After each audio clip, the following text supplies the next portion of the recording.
Ow! I was gonna say that's one person right off the bat, but that was me. That was me pulling it up so I could share it to my social media because PlayStation decided to take out connectivity with Facebook for some reason. I'm an old man. I connect by Facebook. So, just to let everybody know, I do have my brother playing a game. If you hear any noises, it's probably gonna be him. He's a very intense individual. Let's just put it at that. I think. The funny thing is that's actually kind of what my problem is. You know. Yeah. Yeah, we've come to find out.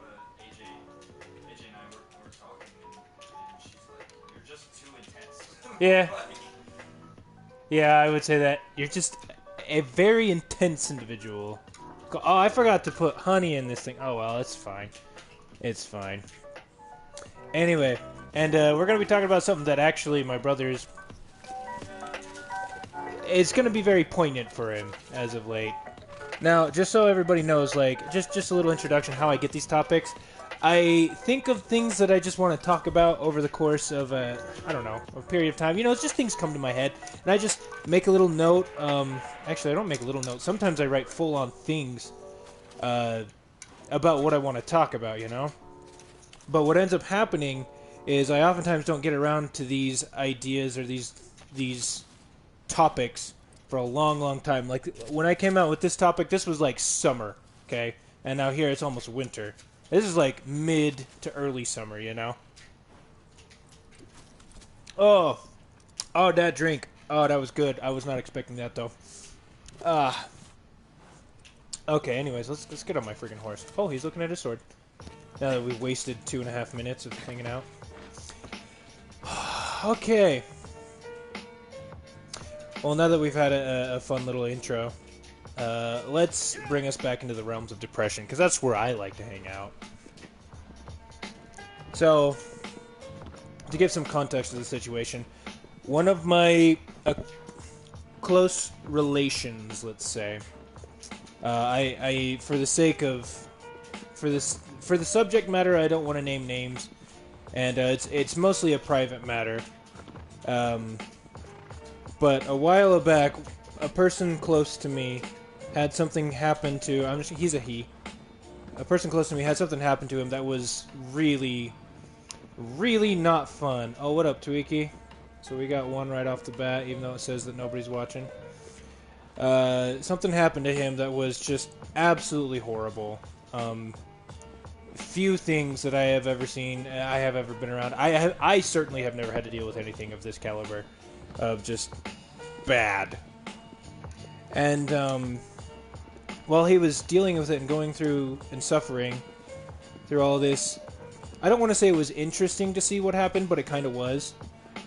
Because, you know, I imagine myself, if I were in his situation, my first instinct would be to become very angry. I would be very angry, especially to the causes, the persons who caused these things. And then I thought a little bit about how I deal with trauma, how I deal with pain. And usually when it involves somebody else, if I feel like somebody has wronged me, I am very quick to just cut off relations, to cut off any and all intercourse. You know, I kind of think like a Mr. Darcy type thing. My good opinion, once lost, is lost forever. If any of you all have seen Pride and Prejudice. And that's how I am. It's kind of a self-defense mechanism where it just if you offend me, and by offense I mean like really hurt me, you know, you cause me emotional pain, I just say, no, get out of here. I'm done. I'm not dealing with you. And just gone. I mean, I'm angry, but I also don't dwell on it. I don't seek revenge necessarily. I just want to be done with it as soon as possible. But what was... And again, I don't want to use the term interesting, but I have no other word for it. But what was interesting when it came with this person that is close to me, he actually went the opposite. And he started doing extraordinarily generous and giving acts, you know, to a degree that it was almost self-destructive. And in talking to it, it was almost like in his, his identity was in jeopardy. And in order to hold on to his identity as a good person, he felt like he had to give so much of himself to, in spite of going through this horrible, horrible thing. It's almost like he had to do it. It was thinking about that and consequently thinking about what a normal person do in this situation. I feel like most normal people would get mad and would get very vengeful and spiteful. They would they would purposefully go out of their way to find the people who wronged them and make them suffer as vengeance. And again, I don't really know. Everyone's actually different. Again, I don't want to say interesting given the subject matter because it's not interesting. It's not something you want to be happy about. But I think it's worth exploring. Some other people that I know that are close to me that have been in strenuous situations, what they do is they shut down. They just kind of collapse in on they just kind of collapse in on themselves emotionally. And they just shut down. It's like a self-defense mechanism, which is kind of funny because you'd think, shutting down would be suicide. But, it's kind of a way, I'm assuming, and I'm just reading into some stuff here. I don't actually know, and let's put a big disclaimer on that. I'm talking about the deep emotions of other people. I don't know. This is just kind of what I've seen and what I have concluded. But for those people who shut down, it's a way to... They turn in themselves and everything around them just doesn't matter anymore. Kind of like what I do. Except whereas when I do it, I'm extraordinarily angry. But I'm still also cognizant of what's going on around me. These individuals, they just kind of... It's almost like they become... not zombies. But they're just oblivious to everything around them. And again, it just got me thinking about how we each handle pain differently. That's one of the things that human beings share across, all experience. The human experience. Part of the human experience is suffering. It's just something we all have to deal with, and some of us more than others. Some of us have to deal with things that are so much more worse than others. I, for one, I really have nothing to complain about. The closest person to me who has died are my grandparents, and I didn't even really know them very well.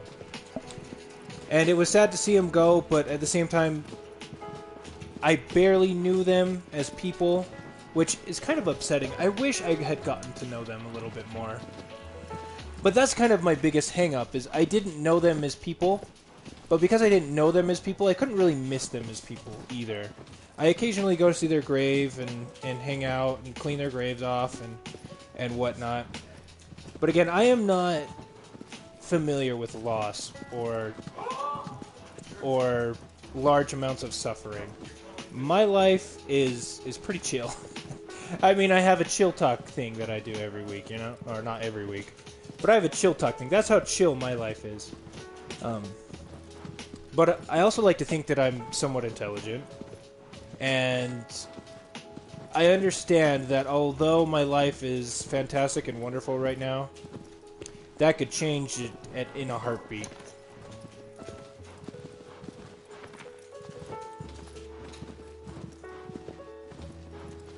When a guy in my grade... Oh, yeah. And let's discuss that a little bit, because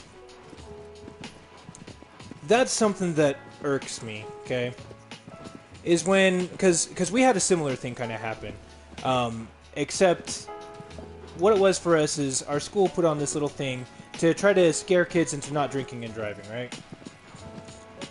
And so what they did is they got a bunch of kids together before this day happened. They said, hey, we're going to come by and we're going to take you out of classes, and you kids that we're going to pull out of classes are the ones that we're going to represent the kids who are killed in drunk driving related accidents, And, they got it from the statistics. It's like there's one teenager every, half an hour or something like that who loses his or her life to drunk driving, you know. And so what they did is they had some dude walking around in a Grim Reaper costume, and he would just pull kids from the classroom. And the kids who were, you know, they were chosen beforehand, but he would pull these kids from the classroom, and they wouldn't say anything. They would just get up all grim and somber-like, and they would leave with the Grim Reaper. And I remember being kind of annoyed because so many of my classmates would start sobbing and crying. And they're like, oh no, this person's dead. And I'm like, they're not dead, though. They're part of a program that's meant to teach you something, and hopefully it's teaching you something, which probably actually it isn't. But you know, when people... I actually talked about this in church today. When I see people doing things that feel disingenuous, like they're just doing it for the show, like the only reason you're crying about this, like in middle school, I'm assuming for you, Tuiki, probably what it was is, you know, people were doing it for show. They're like, oh, this is a sad thing, we should be sad, let's all be sad.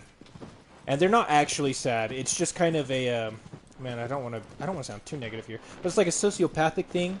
They know that this is the reaction they're supposed to do, and they want everybody to... Or rather, they don't want to be in the crosshairs of society. They don't want to seem like they're the outlier.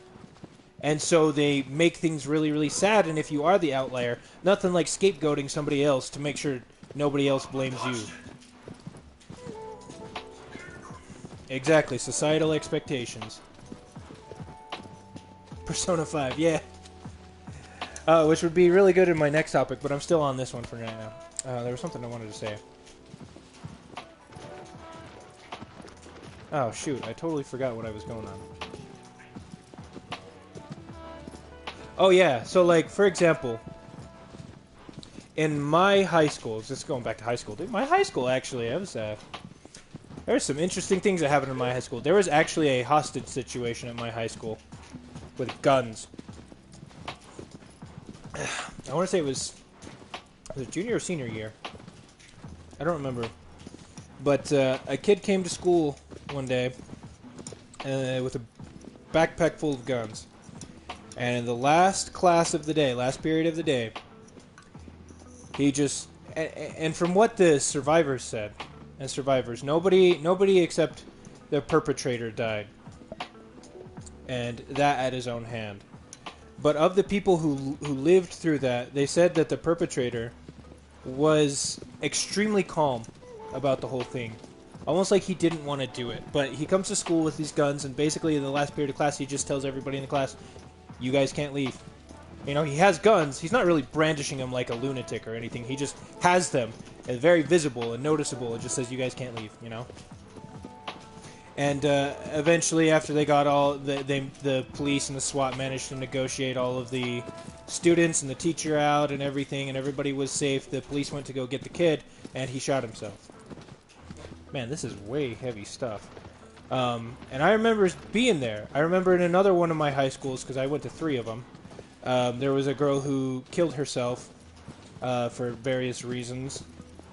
And, you know, it's very sad, and I do think it is totally appropriate to let the entirety of the school know, hey, we lost a student, or, hey, this happened, and we should all know. And, well, you know, while I don't think it's appropriate to joke about it, or to make light of it, or to, you know, to do things like that, like, it needs to be treated with the proper amount of somberness and gravity. But at the same time, like, I'm going to be honest, I did not know either of these people personally. In the case of the hostage situation, I know somebody who was close to this kid who killed himself. And my connection, the person I knew, he took it really hard, which I do not blame him one bit for taking it as hard as he did. If somebody close to me like that did the same thing, that would be very rough. But at the same time, practically speaking, the people who lost their lives in these situations were about as closest to me as to anybody else on the news. I did not know their names. I did not even know their faces. And while, you know, because it hit so close to home, I wasn't being frivolous about it, but also at the same time, I wasn't going to lie and tell other people that I was, like, super sad that they were gone when I wasn't, because That's not going to help anybody. What's going to happen is if you try to put on airs and you say that you are super sad and you're really not, is the truth is going to come out some one way or another. And then people are going to call you a liar. This way, no one can call me a liar. You know, that's something that I remember. There was there's a lecture by Alan Watts on Zen, something about Zen. I've been watching a lot of Alan Watts. But he talks about, the importance of being honest with yourself. The first step to fixing a problem is knowing that there is one. And I guess we can just go into a thing about being honest with ourselves. That, to me, is one of the most important things. I absolutely hate it when I feel like somebody is trying to prove themselves to me, is trying to tell me what I want to hear, or is doing something or behaving or saying or acting in a way that seems like they want all of society to take an interest, that they want recognition from somebody else instead of their own self. That irks me. Well, it depends on the context. Sometimes it can irk me. Sometimes I feel pity. Like, guys, you don't have to do anything for anybody other than yourself. Actually, well, see, that's another topic we're going to talk about: societal expectations versus your own desires, as it were.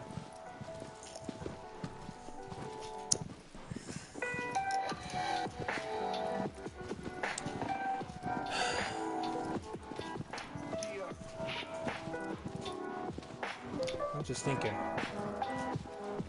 But anyway, so to go back to the original topic, it's very interesting to see how people deal with pain in their various ways. And I think an important thing, bringing that and the honesty, the sincerity thing together, what we need to always understand is that everybody deals with it differently. Some people joke. That's one of the things that I've been seeing. There's been a lot of comedy people saying things or doing things that a lot of society, that certain parts of society, we should say, are not particularly happy with. And a lot of the justification for that... Oh, hey, there's another person. But a lot of the justification for that is that in making a serious situation or a painful situation comedic, you overcome that pain and that suffering, So it's good to keep in mind that, sometimes when something bad happens and somebody starts cracking what seem like inappropriate jokes, it is quite possible that this person is simply just dealing with their sorrow in their own way. It's your mother speaking. No, it's not, Shane.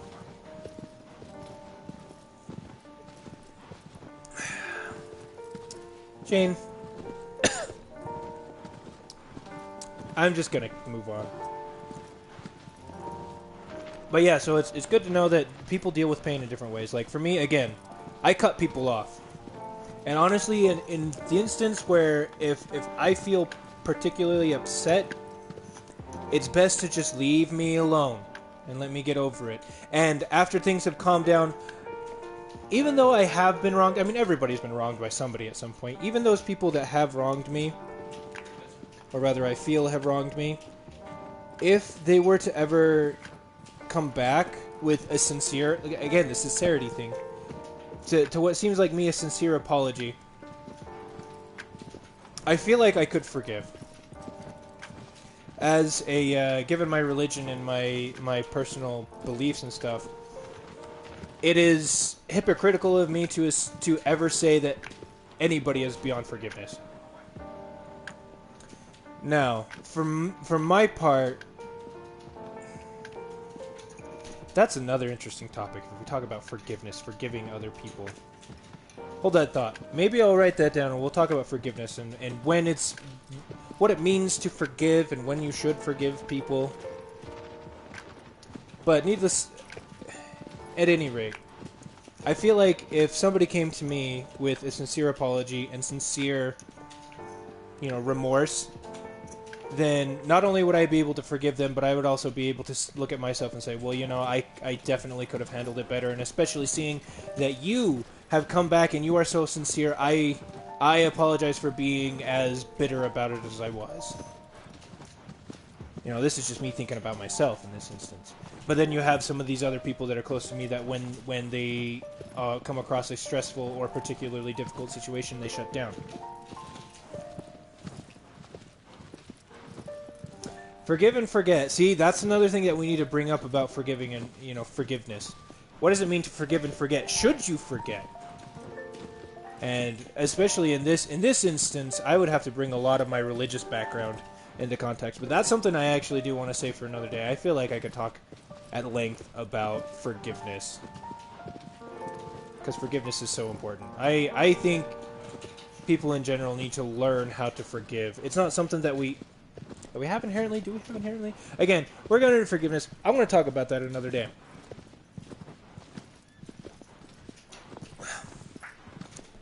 So I guess that's the big question is, when you think about how you deal with pain, do you get angry? Do you get sad? I remember somebody telling me a long time ago, anger and sadness are actually the same thing. They're just different ways of expressing the same thing. Which made a lot of sense to me, because the more I think about it, every instance that you could ever be angry about, you could also be sad about, and it would make perfect sense. You know? Like, let's say somebody, you know, you have a significant other who cheats on you. You could be angry or sad. You stub your toe. I sometimes get angry. But, you know, you could get angry or sad. You lose a loved one. You know, somebody close to you dies, passes on. In those instances, you could also get angry, or you could get sad. A lot of people actually do get angry. What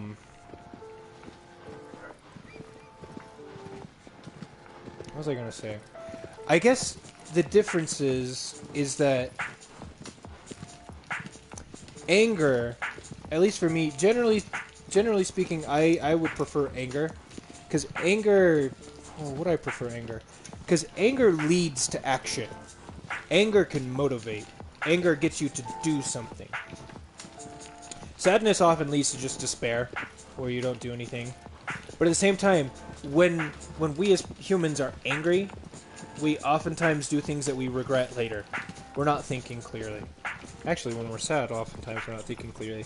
But being sad usually, I feel personally, lets you think more clearly than when you're angry. When you're angry, you kind of go blind. Or you can do what I do. You get sad. You think, but you just think negatively about yourself. See, some people do that. That's something... Actually, no, I was going to say that's something I don't relate to, but that's totally something I relate to. You know, some people, when bad things happen to them, they get self-deprecating. That's something I see a lot of. That's something I don't know why we as people do that. We as humans do that. But self-deprecation and losing or lack of self-confidence is one thing that I think everybody struggles with. It's one of the reasons why I like Zen in particular, because Zen kind of helps you get over that. You get Kaioken, exactly. If you get too angry, you get Kaioken. Your downstairs Chinese neighbor whose last name is Ken. Or whose first name is Ken. Oh no, Kai, that was his name, Kai. His name is Kai. When your downstairs Chinese neighbor is mad and he comes up and he's gonna Kaioken you through the door. Man. We live in scary times. Just kidding.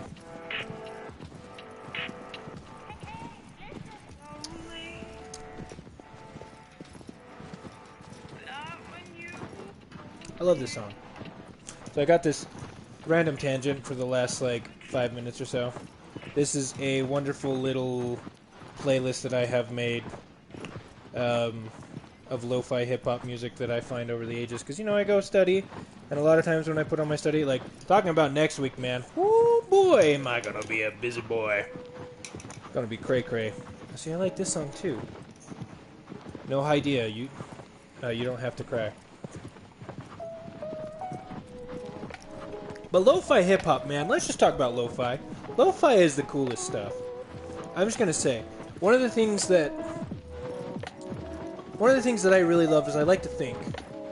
Sometimes it's really good to just stop whatever you're doing and think. And lo-fi is this perfect blend of... I mean, it's music. It certainly is music, and it's original enough, and the songs are usually short enough that there's enough variety in it that it's always stimulating. Like, it'll reach the parts of your brain and get you going. It's hit or miss. Yeah. Well, and that's how I feel about a lot of it. Is it's perfect for like background stuff because it's just prevalent enough that you can hear it and it can activate parts of your brain. Yeah, that. There's some really weird stuff and some really good stuff. But I think that's a testament to its experimental nature. I love experimental things. I love exploring new avenues and new ideas. And with music, especially with lo-fi hip-hop type stuff, they do that so much. But the through line in a lot of them is it's so subtle that you, even though it's on in the background and it activates different parts of your brain, it never overrides it. It never commands all of your focus, and it's very easy to just have it in the background, you know? And thus, I feel like it's very, very good for just contemplation, for meditation, all that good stuff. It's very good for studying. Yeah, so this is just a little playlist that I have made over the ages that I absolutely love, and hopefully it'll get bigger. Now, the thing is I'm a cheap boy, and I don't pay for Spotify.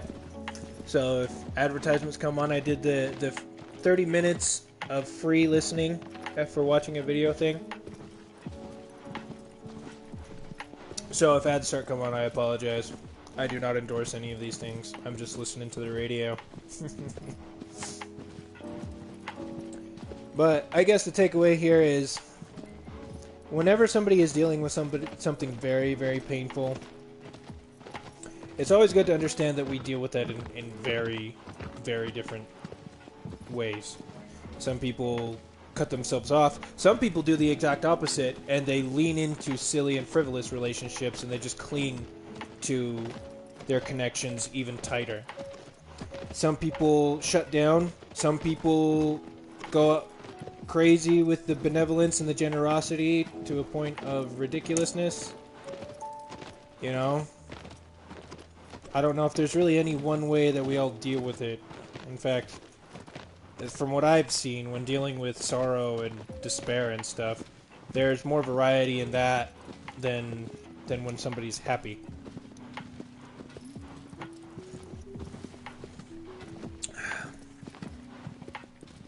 Man, I only got like halfway done with my drink.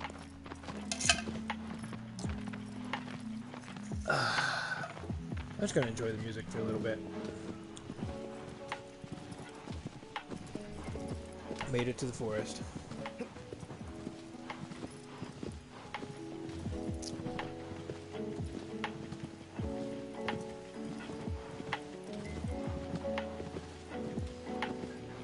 Alright, well, I can't think of anything else to talk about unless you two gentlemen who've actually joined me have anything you want to say.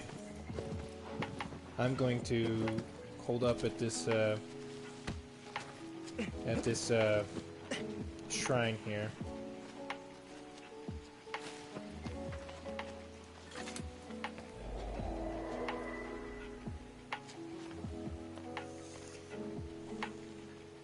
The pillows? What are we talking about, the pillows?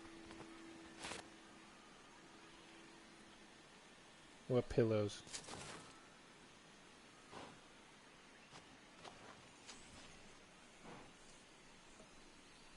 Ah, gross. Alright. Gross. Well, now that all of the free music is up, so I'm going to call it here. See y'all later.